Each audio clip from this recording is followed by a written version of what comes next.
Ah, fall. Such a wonderful time for festive coffee bars, beautifully decorated tier trays, and frothy fall drinks.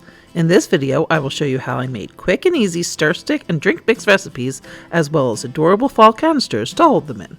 I picked up these glass jars with screw-on lids at Dollar Tree. After washing and drying, I gave the lids a little character by splotch painting them with a plastic bag and a little dark gray paint. For this technique, I simply scrunch up a piece of plastic shopping bag, dip it in the paint, remove the excess, and then dab it all over the surface of the lid. While the lids are drying, I'm going to go ahead and make my labels, which I will do old school freehand using Dollar Tree stickers.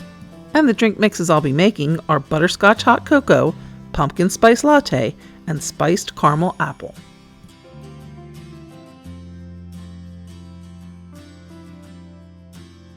To give the lids a little extra pizzazz, I'm going to attach these beautiful ceramic glazed apples that I got at Dollar Tree to each of the lids using E6000 glue. I continued decorating the jar by taking 3 pieces of twine and then putting them together and wrapping it around the top of the jar and tying a bow.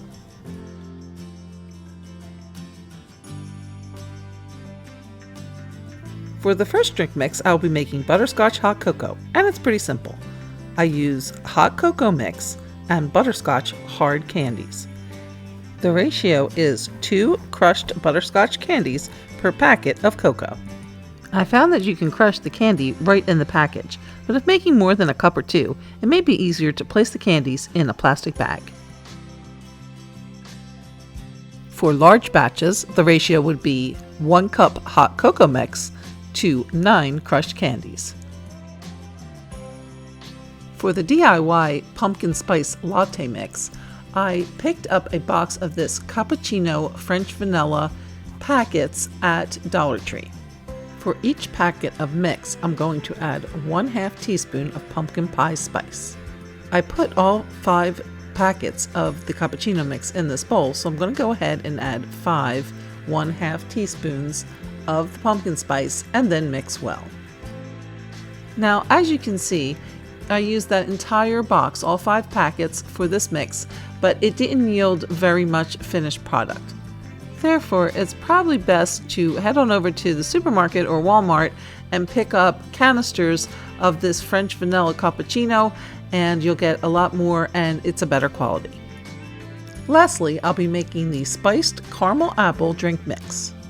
And I'll be using the spiced apple cider packets as well as Werther Original hard candies.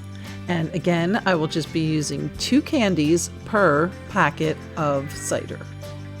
And again, your ratio for large batches would be 1 cup of cider mix to 9 crushed candies.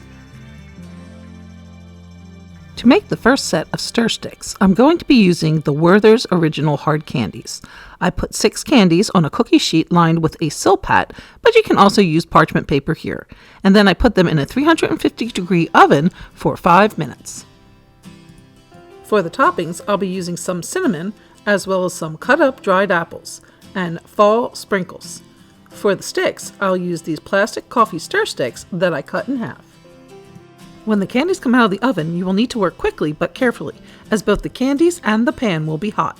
I insert a coffee stirrer into each of the candy drops, then use another stirrer to cover the stick with candy. Next, I will add my toppings. And once the candies are a little bit cooler but still pliable, I press the toppings into the candy. For the next stir stick, I will be using the butterscotch hard candies, and I will prepare them the same way by placing them in a 350-degree oven for 5 minutes. However, this time, my toppings are going to be mini marshmallows and chocolate sprinkles. And then once out of the oven, I will go ahead and add the sticks and toppings as before. And then also, once they are a little cooler but still pliable, press the toppings into the candy. For the last stir stick, I will be using these Werther's Caramel Coffee Hard Candies. And the toppings here will be pumpkin pie spice and fall sprinkles. And then again, once out of the oven, I will add the toppings and gently press them into the candies once they are a little cooler yet still pliable. And then that's it, a little something special that is super easy to make. You can make these to entertain and impress your guests, or just enjoy for yourself and your family. They go great with the fall beverage drink ideas featured in this video and make a great addition to any fall coffee bar, including as a decoration on a tiered tray. And now here's a bonus if you'd like to see how I made this DIY tiered tray.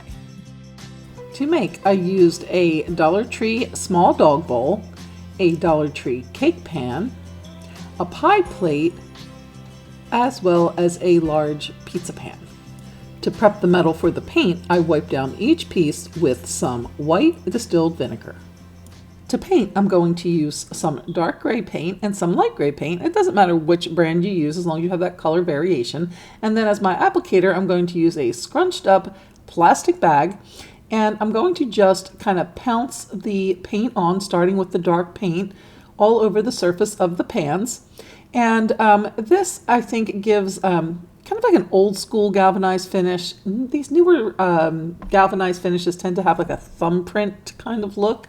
But back in the day, it used to be a little bit more splattered like this. And in any event, this application method really gives you a nice buried coating of the paint and creates a great galvanized finish. And it is quick and easy. And I will do both sides of the pans, both inside and out, top and bottom. And then once all my pans are finished, I'm going to just take some burnt umber paint. I'm going to use a makeup sponge and just apply it to around the edges of the pans, along the bottoms and tops, just to give it a little extra aged finish. To make the wooden risers, I'm going to use these wood dowels from the Dollar Tree that I'm going to stain with this Minwax stain. Then I'm going to use one of these Dollar Tree solar lights, and I'm actually just going to be using the pole off of those, and we'll get to that in a second. First, I'm going to just go through and stain all of these dowels. And then I'm going to take the light apart. I just want to pop the top off and take out the spike in the bottom. And then I'm going to take some E6000 glue and place that around the middle of the pole, and then add some hot glue to the top and bottom of the pole, and then begin applying all of my wood dowels all the way around.